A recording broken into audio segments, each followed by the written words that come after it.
ባለፈው አሳይቻችኋለሁ የቀነኒ አባት ከቀነኒ ጋር እንዴት አድርገው ዘና ፈታ ሲሉ እንደነበረ ማለት ነው። በዛሬው ቀን እንደምታዩት ምስሉ ላይ እርር ድብን ኩርምት ብለዋል። የቀነኒ አባት አዘን ክፉ ነው።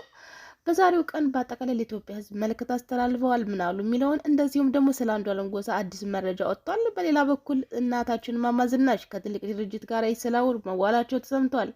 ሰላም ሰላም፣ ውድ የተከበራችሁ ቤተሰቦች እንዴት ናችሁ? ደህና ናችሁ? እኔ ያለው እግዚአብሔር የተመሰገነ ይሁን። እናንተም በያላችሁበት ዓለም ቅርንጫፍ እንደየሰዓታችሁ አቆጣጠር የነጋባችሁ መሸባችሁ የረፈለባችሁም ሰላማችሁ በክርስቶስ ይብዛ ይትረፍረፍላለሁ። ምክንያቱም ከምንም በላይ ሰላም ይቀድማል። ቤተሰቦች ሰላም ከሌለ ሁሉ ነገር ከንቱ ነው። ሁላችሁም ይህንን ድምጽ የምትሰሙ ኢትዮጵያውያን፣ ኤርትራውያን በያላችሁበት ሰላማችሁ ይዛላለሁኝ።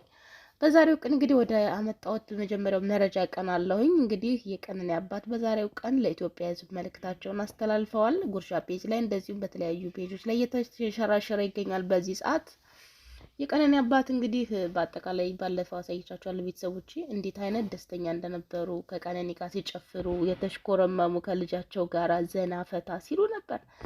ዛሬ ደግሞ እንግዲህ በቪዲዮ አይቻቸው በጣም ነው ያዘንኩት። አዘን ክፉ ነው፣ መጥፎ ነው። አዘን እንግዲህ ሳምንቷ ነው፣ ሳምንት 2 ሳምንት አካባቢ ሆነት ቀነኒ ካረፈች ኩርመት ብለው እንደው በቃ እንዴት እንደሆኑ የልጅ አዘን በቆማቸው ያሰማችሁ። እውነት እናት አባት ወልዶ ልጁን መቅበር የለበትም። ቅድሚያ እናትና አባት ይቀበሩ ነው የምለው እንደኔ ማለት ነው። ምክንያቱም አዘን በጣም ክፉ ነው ወላጅ ስትሆኑ ደግሞና እንደው በዛሬው ቀን ሳያቸው እንዴት ኩርመት እንዳሉ እውነት ጨርጨር ያሉት። ለነገሩ ቢንጨረጨሩ አይገርምም።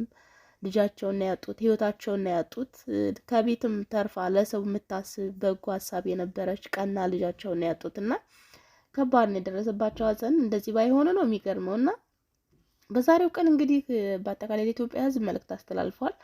በሶሻል ሚዲያ እንግዲህ በርካታ የሚንሸራሸሩ ነገሮችን ወሬዎችን ትሰማላችሁ ብዬ አስባለሁ። በርካቶች እንግዲህ ስለ አንዷለም ጎሳ ተቆርቋሪ ሆነው አንዷለም ጎሳ መውጣት አለበት ከእስር ቤት፣ አንዷለም ጎሳ እንደዚህ አላረጋትም፣ አንዷለም ጎሳ የሚሉ በርክተዋል በአሁን ሰዓት እና ስለ ቀነኒ እንደውም አንዳንድ ሰዎች ላውራ ሲሉ ራሱ እንዳያወሩ አፋፋቸውን እየተነኩ እየተከለከሉ ነው ያሉት።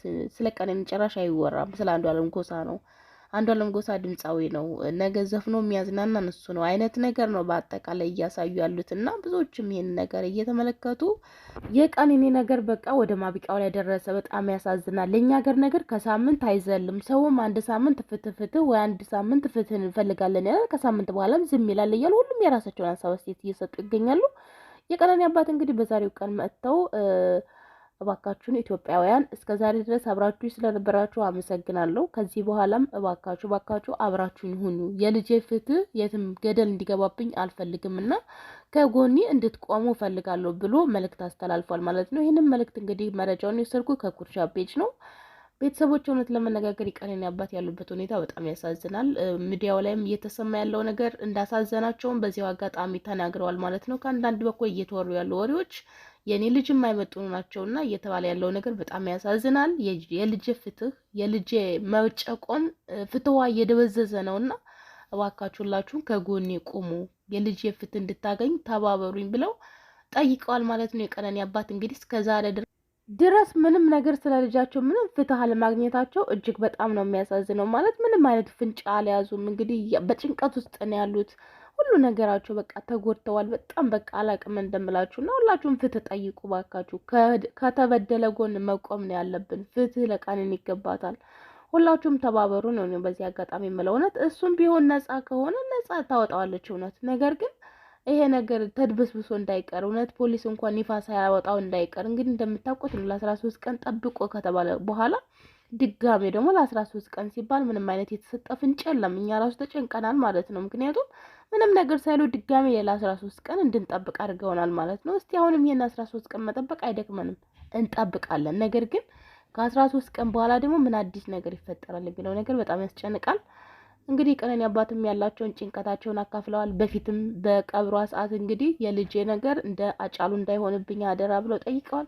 ዛሬም በተመሳሳይ ሰዓት እንግዲህ አደራ ባካችሁ ኢትዮጵያውያን አትድከሙብኝ፣ አትሰልቹኝ፣ እስከ ፍጻሜው ድረስ አብራችሁኝ ቆዩ፣ በሶሻል ሚዲያ ላይ ያላችሁ በሙሉ ፍትህ ለልጄ ጠይቁልኝ ሲሉ መልእክታቸውን አስተላልፈዋል ማለት ነው። እኔም ይሄው ለእናንተ አድርሻለሁ ቤተሰቦች፣ ምክንያቱም መስማት ስላለባችሁ። እስከዛሬ ድረስ ስለ ቀነኒ ምንም አዲስ ነገር ሲኖር አደርሳችኋለሁ።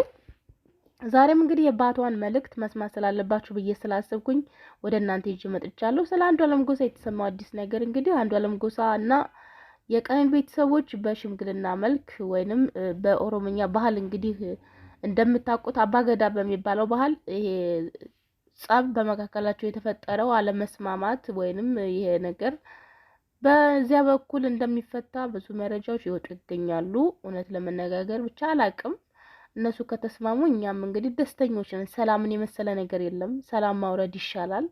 ሁሌም ቢሆን በአይነ ቁራኛ እየተያዩ መኖር በጣም ከባድ ነውና የተወራውና የሚባለው ነገር እውነት ቢሆን በጣም ደስ ይላል። እንግዲህ እንዴት ይሄ ሊሆን እንደቻለ አናቅም። ምክንያቱም ህጉን ፖሊስ ስለያዘው በዚህ ጉዳይ ይሄዳሉ ብዬም እኔ አልጠብቅም። አንዳንድ የመረጃ ምንጮች ግን እንደዚህ አይነት ነገሮችን እያመለክታሉ ማለት ነው። ለማንኛውም የሚሆነውን ነገር አብረን እናያለን። አዳዲስ ነገር ሲኖር እናንተ ይዤላችሁ እመጣለሁ። እኔ እንግዲህ ቤተሰቦች ያለው ነገር ይሄን ሁላችሁም ከቀነኒ አባት ጎን በመቆም ባለው ነገር ልናጽናናቸው ይገባል። እነኚህ አባት በጣም ትልቅ ሐዘን ላይ ናቸውና ፈጣሪ መጽናናቱን ይስጣቸው ነው የምላችሁ። በሌላ በኩል እንግዲህ ይዤላችሁ የመጣሁት መረጃ የምንወዳቸው የምናከብራችሁ እናታችን እማማ ዝናሽ ከትልቅ ድርጅት ጋር የማስታወቂያ ውል መዋላቸው ተሰምቷል። ይሄ ደግሞ እጅግ በጣም አስደሳች ዜና ነው። መጨረሻን አሳምርልኝ ማለት ልክ እንደማማ ዝናሽ ነው። በእውነት እኔ እንጃ አላውቅም። አንዳንድ ሰው መጀመሪያው አካባቢ በጣም ያምርና ከግማሽ በኋላ የመጨረሻው ማያምር ይሆናልና ከምንም በላይ የማታ እንጀራ ነው፣ የጠዋት እንጀራ ምንም ማለት አይደለም። እማማ ዝናሽን እንግዲህ ዘካሪያስ ያገኛቸው የነበሩበትን ሁኔታ ታስታውሳላችሁ። ምን እንደሚመስሉ እንዴት እንደነበሩ፣ አሁን ደግሞ ያሉበት ሁኔታ ኑሯቸው በቃ በጣም እየተወደዱ ሁሉ ነገራቸው አንደበታቸው እጅግ በጣም ጣፋጭ የሆነ እንግዲህ በስተርጅና ታውቃላችሁ በጣም መጨረሻቸው ያማረ በፈጣሪ ዘንድ የተወደዱ እናት ናቸውና ፈጣሪ መጨረሻችንን እንደማማ ዝናሽ ያድርገው። ሁላችንን መጨረሻ ነው የምለው። እንግዲህ ብዙዎችን እያስገረመው የእማማ ዝናሽ የትልቅ ድርጅት ያቀረበላቸው የስራ እድል እማማ ዝናሽም እንግዲህ የማስታወቂያ ስራቸው ሊሰሩ መሆኑ ተሰምቷል ማለት ነው። በቅርቡ እንግዲህ ውሉን ይዋዋላሉ ተብሎ እየተጠበቀ ነው በጉጉት። እንግዲህ ለእማማ ዝናሽ መልካም እድል ማለት ፈልጋለሁ በዚህ አጋጣሚ። እኔም በጣም ደስ ብሎኛል። ደግሞ ይገባቸዋል ለእማማ ዝናሽ እውነት። ሌላው እንግዲህ ቤተሰቦች ይቺ በምስሉ ላይ የምታየው አያንቱ ስለሷ እንግዲህ ከዚህ በፊት ቀን ጨባር ያወረችላችኋለሁ። የአያንቱን ነገር በጣም ነው ልብ የሚሰብረው እውነት። ሀገራችን ላይ የአያንቱን ታሪክ ስሰማ ሰው እንዴት ነው የሚኖረው ነው ያልኩት ማለት ነው። እንግዲህ አያንቱ ልብስ ቤት ተቀጥራ የምትሰራ ሙሉ ቤተሰቧን የምታስተዳድር ነበረች። አንድ ቀን እንደተለመደው እንግዲህ ልብሷን አለባብሳ ወጥታ ከወጣችበት ግን ድጋሚ ልትመለስ አልቻለችም ወደ ቤት። ቤተሰቦቿ ወደ ማታ ላይ ቤቷ ባለመመለሷ እንግዲህ ቷ ስልክ ስደውልላት ፖሊስ ነበር ስልኩን ያነሳው። አንስተውም የአያንቱ ቤተሰቦች ናቸው ሲሏቸው አዎ ቤተሰቦቿ ነን እዚህ ቦታ ነው ብለው ይጠሯቸዋል፣ ይሄዳሉ። ከዛም በኋላ እንግዲህ ከአንድ መኪና ውስጥ በሸራ የተጠለቀለለ አስከሬን ሲወርድ ያሉ የአያንቱ መሆኑንም አላወቁ። ዝም ብሎ ሲሄዱ እናንተ ናቸው የአያንቱ ቤተሰቦች ሲሏቸው አዎ የአያንቱ ቤተሰቦች እኛ ነን ይሏቸዋል። ልጃችሁ ራሷን አጥፍታ ሞታለች ይሏቸዋል ማለት ነው እንዴ። ከዛም በኋላ ቤተሰቦቿ አስከሬኗን ለማየት ሲሉ እንግዲህ በፖሊስ ተደብድበዋል ቤተሰቦቿ። እህትና ወንድሟ ግን ድብደባውን እንደምንም ብለው ተቋቁመው የእህታቸውን አስከሬን ሲያዩ ያዩት ነገር እጅግ በጣም ልብ የሚሰብር ነገር ነበረ። እህታቸው እንደተባለው በገመድ ራሷን አጥፍታ ወይንም ታንቃ ሳይሆን በትንሽዬ የተገመደ ፎጣ ነገር አንገቷ ላይ አድርገውላታል ራሷን ያጠፋች ለማስመሰል። ሌላው ደግሞ ጡት ማስያዣዋም የለም፣ ጠዋት የለበሰችውም ጉርድም የለም። ይህም ብቻ አይደለም፣ እህታቸው እንግዲህ በመሬት ላይ እየተጎተተች መሆኑንም ያሳያል።